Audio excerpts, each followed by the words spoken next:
Hej, jeg skal nu lige vise jer, hvordan man laver indholdsfortegnelse i Word. Jeg har her skrevet en opgave, som jeg gerne vil have lavet indholdsfortegnelse til, og jeg starter med at markere det, der skal være overskrifterne. Så jeg markerer den første overskrift og vælger overskrift 1. Kører videre ned og finder næste overskrift, og vælger igen overskrift 1.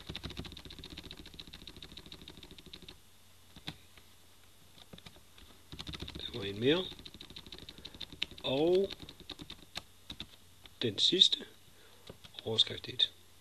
Jeg går op i toppen, dokumentet, indsætter en ny side, kan jeg gøre ved hjælp af Ctrl-Enter, for på den nye side vil jeg gerne have min indholdsfortegnelse. Går op i toppen af den, og går over i fanen heroppe referencer, vælger indholdsfortegnelse, og vælger den type indholdsfortegnelse, jeg gerne vil have, og jeg har lavet en indholdsfortegnelse. Det smarte ved det er, at hvis I tilføjer, sletter, ændrer noget, behøver I kun at opdatere indholdsfortegnelsen heroppe, og den retter sig efter, så den passer hele tiden. God fornøjelse.